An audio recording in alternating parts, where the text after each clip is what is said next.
chúng ta và những người khác nữa vẫn mải miết đi tìm một nửa, hoặc vẫn mơ hoài về hình bóng thuở xưa. Dẫu có buồn, dẫu có khóc như mưa, hoặc lang thang một mình trên những con phố nhỏ, thì vẫn chỉ có ta và gió. Những thầm thì trầm lắng thẳm sâu, những con người có riêng một nỗi đau, một nỗi riêng tư sao chẳng thể ai chia sẻ. Dẫu có yêu người đến cồn cào như thế, chẳng nói lên lời bởi có đến được đâu.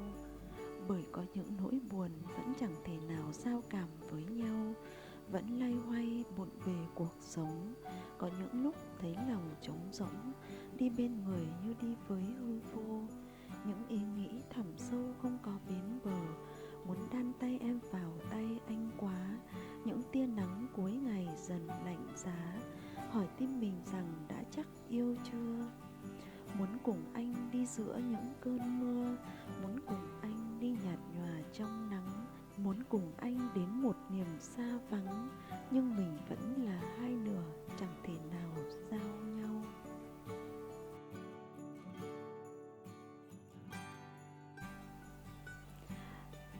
Các bạn thân mến, bất kỳ ai, nhất là các bạn trẻ nam nữ, rất sợ sự cô đơn. Họ chỉ có thể giải thoát được sự khủng khiếp ấy khi tình yêu đến với tất cả sự quyến rũ của nó. Thật vậy, quả tim chỉ cảm thấy vui mừng khi nhận được tín hiệu từ một quả tim ấy, và niềm phấn khởi hòa quyện với hân hoan ấm cả lòng khi quả tim này ấp yêu quả tim kia, thì thầm với nhau những câu ân tình mật ngọt. Để khỏi cô đơn đã khiến các đứa bé đánh bạn với nhau, và theo thời gian, những đứa bé ấy không còn bé con nữa, mà bước qua tuổi khó khăn đầu tiên là lứa tuổi dậy thì. Lúc bấy giờ, do ảnh hưởng của các tuyến nội tiết, tâm hồn nảy nở song song với cơ thể.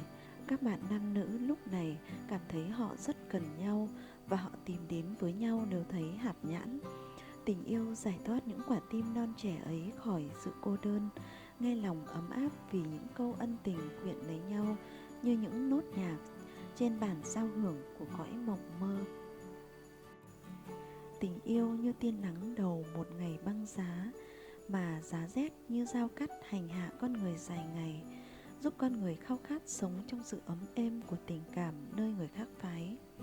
Tình yêu như cánh bướm lượn trong ánh nắng vàng tựa tơ ươm, đẹp vô ngần, thơ mộng tuyệt vời, tô điểm cho con người như bóng băng trong sự cô đơn cực hình, hành hạ từ lâu, khi họ biết sợ hãi sự cô liêu quạnh quẽ của một thân một bóng, độc hành trên đường đời lắm nỗi chân chuyên, cần một người biết lắng nghe tâm tư tình cảm của họ.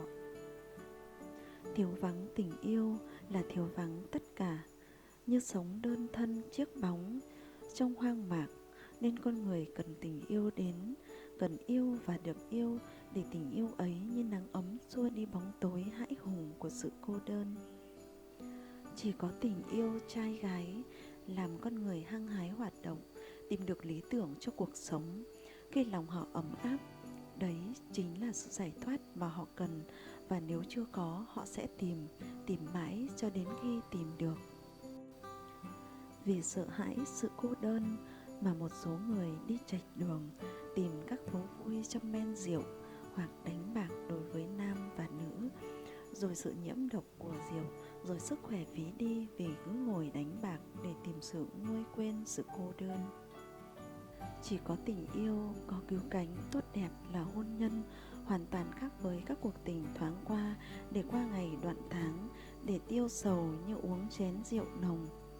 Tình ấy phải là tình của các tâm hồn cao đẹp, của những người quyết tâm cùng nhau tìm một tương lai tươi sáng. Tình yêu ấy đưa con người thoát khỏi sự cô đơn. Các cuộc tình thoáng qua chỉ làm cho người cô đơn càng thêm cô đơn, chẳng khác người mượn rượu giải sầu, khi tình rượu thì càng sầu càng chất chứa. Không có gì hạnh phúc hơn khi mình yêu và được đối tượng đáp lại tình ấy. Hạnh phúc ấy có thể sánh như được sống trong cõi bồng lai giữa trần thế, một điều mà bất kỳ ai cũng ước mơ và mong đạt được. Đó là lời của nhà văn kiêm nhà tâm lý người Nhật Yamamoto. Thật là chí lý, vì tình yêu đưa con người đến niềm vui tràn đầy hạnh phúc. Trong đó, con người sống với sự phấn khởi quyết tâm tạo cho được một tổ ấm đúng nghĩa, ấm cúng, đầy đủ tiện nghi vật chất. Không một ai sống trong tình yêu trai gái mà không có cảm giác mình đang chắp cánh cùng người yêu, bay về cõi trời tuyệt vời của mộng mơ, hòa quyện với thực tế. Cả hai bổ khuyết cho nhau và cùng tiến về tương lai. Hạnh phúc do tình yêu đem lại làm con người cảm thấy mình không còn bị ràng buộc vào những tấp hèn trần tục, mà vươn cao lên tầm vóc lý tưởng, ước mơ phải trở thành hiện thực, không xa vời cuộc sống với nhu cầu cơm ăn áo mặc và sự quyến quyện mộng. Và thực ấy làm cho tình yêu tiến đến cứu cánh là hôn nhân, và hôn nhân phải là chuỗi ngày hạnh phúc liên tục đến khi tóc bạc răng long, nghe hơi lạnh thiên thu thổi nến.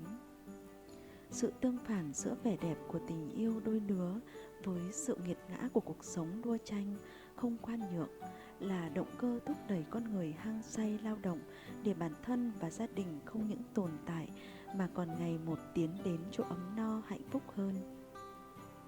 Thật là huyền diệu biết bao khi con người từ lúc yêu và được yêu cảm thấy sống trong mọi cõi thần tiên, và cõi thần tiên ấy không xa vời thực tế khi nhu cầu của miếng cơm manh áo nhắc nhở họ rằng sau những lúc mệt nhừ vì cạnh tranh để sinh tồn, họ lại tìm được những an ủi không thể thiếu được trong vòng tay của nhau.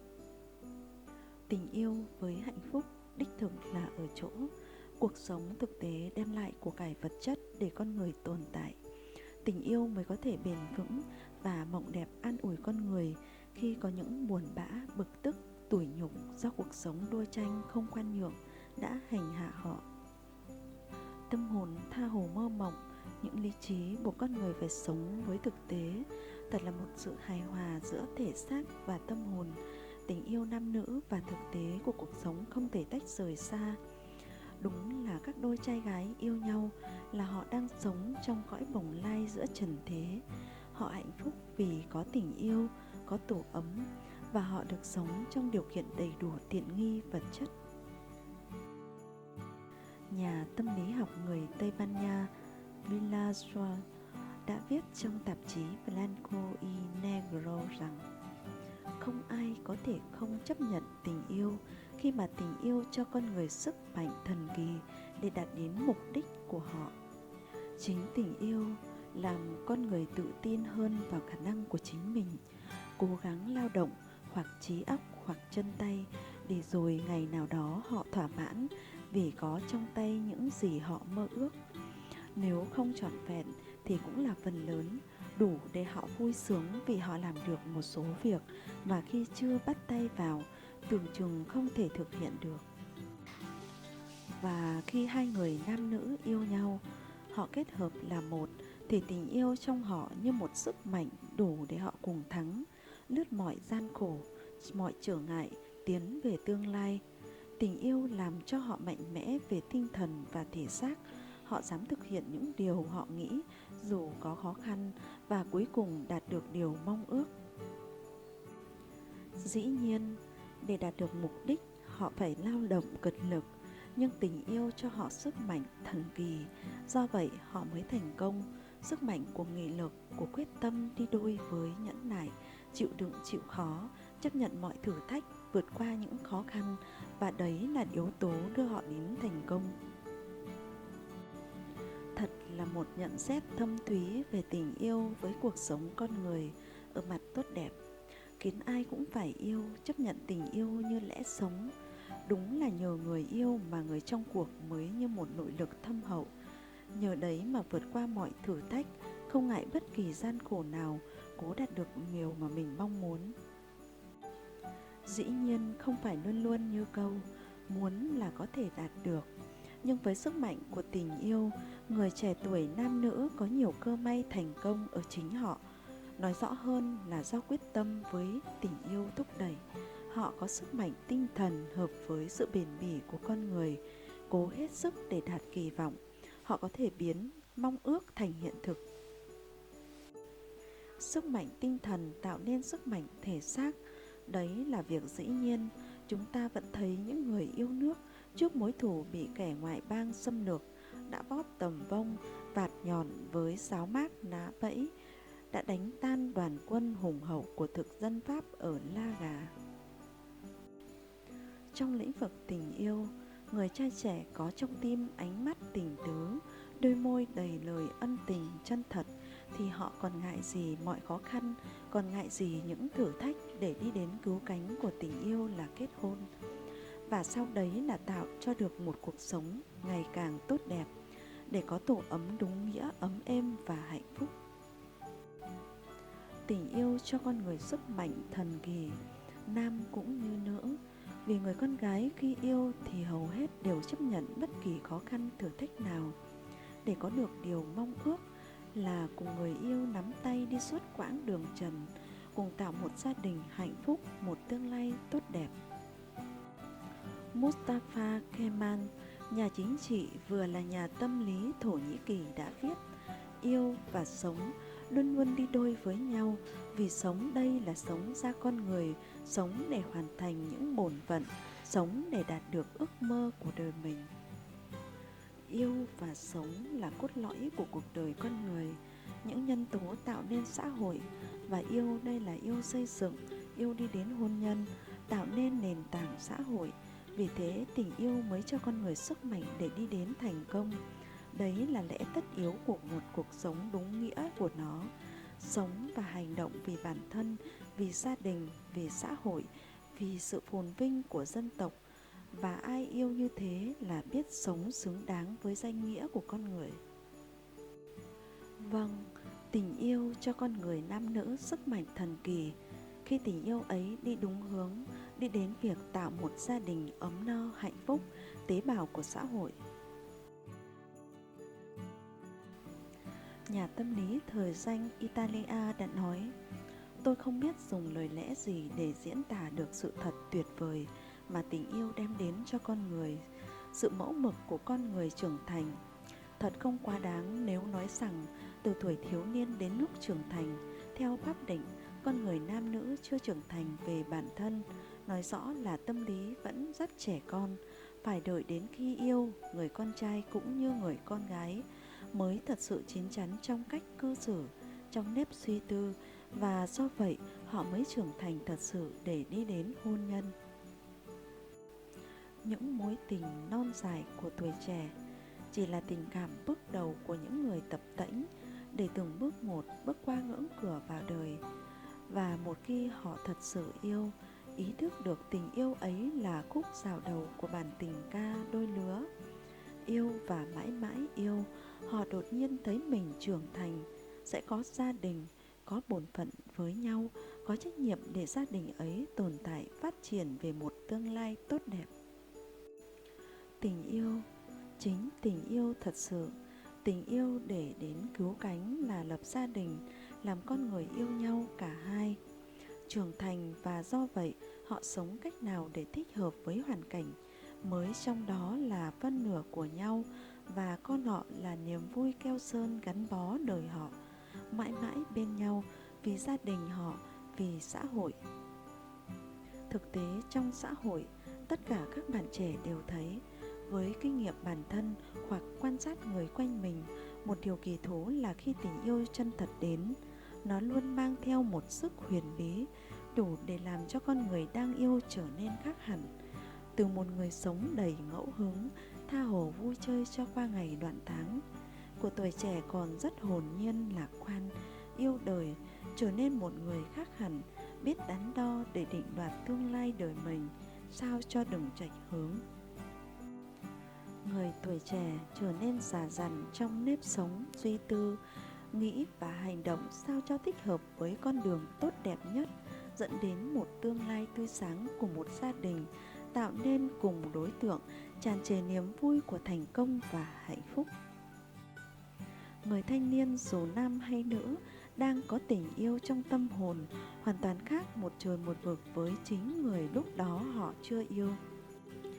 Tình yêu xéo gọi đôi nam nữ đến với nhau để cùng tạo một tổ ấm, đồng thời làm cho cả hai trưởng thành, để đủ tư cách là bạn đời của nhau, có trách nhiệm đối với nhau, có bổn phận lo cho kết quả tình yêu là các con.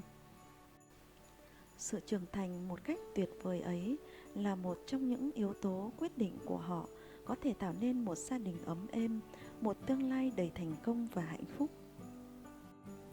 John Perkins, nhà tâm lý Canada đã viết: tình yêu làm con người trẻ tuổi trưởng thành một cách lạ lùng.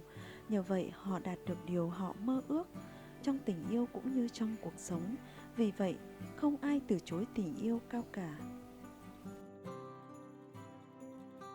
Đào Kỳ Đằng Thôn, nhà tâm lý vừa là ông tổ thể thơ mới của Phù Tang Tam Đảo viết: trừ một số người ủy mị luôn luôn bị tính ương hèn khống chế, mọi người dù nam hay nữ đều nhờ tình yêu mà trở nên dũng cảm, coi thường bất kỳ chướng ngại nào, bền bỉ vượt qua những thử thách mà không có tình yêu nâng đỡ tâm hồn, họ không thể bao giờ có thể thực hiện được. Tôi đã từng biết nhiều người, nam có, nữ có, vấn đề là những người rất tầm thường, có thế mà họ khi yêu và sống trong tình yêu, họ đã trở nên đầy nghị lực, ý chí phấn đấu, và họ dù gặp khó khăn gian khổ nào cũng đều vượt qua được. Họ thành công trên đường đời cũng như đã đạt được mục đích đời mình trong việc yêu đương, cùng người họ yêu xây dựng tổ ấm. Những thử thách trên đường đời này thật không ít, nhưng với quyết tâm vượt qua cho được, dù không phải lúc nào cũng dễ dàng để làm điều đó, người trẻ tuổi nam hay nữ đã chứng tỏ họ xứng đáng với tình yêu đang có trong họ. Thật ra trên đời này, dù nam hay nữ, một khi yêu họ trở nên một người hoàn toàn mới. Họ như được tình yêu cho một nghị lực mạnh mẽ. Họ không lùi bước trước bất kỳ trở ngại nào, và kỳ diệu thay họ đã thành công trong việc khắc phục khó khăn mà mới nhìn vào, dù người lạc quan nhất vẫn cho rằng khó mà thắng được để đi đến thành công như mơ ước. Nhưng tình yêu đã làm cho con người vững tin vào bản thân, và để xứng đáng với đối tượng thì lòng dũng cảm tăng lên phải nói rằng đến bội phần, và do vậy không có khó khăn nào làm họ lùi bước cả. Shimagaki Toson, nhà tâm lý lừng danh Nhật Bản đã nói: họ không thể là người tầm thường trong đôi mắt của đối tượng, nên họ coi thường mọi thử thách. Quyết đạt được ước mơ của đời họ là tạo lập một gia đình mà họ đủ khả năng để đem lại cuộc sống ấm no và hạnh phúc. Và thật sự hầu hết các thanh niên nam nữ đã thực hiện được một cách hoàn hảo. Video xin tạm dừng ở đây. Cảm ơn quý vị và các bạn đã quan tâm theo dõi. Các bạn đừng quên bấm like và đăng ký kênh để ủng hộ Ngôn Tình nhé.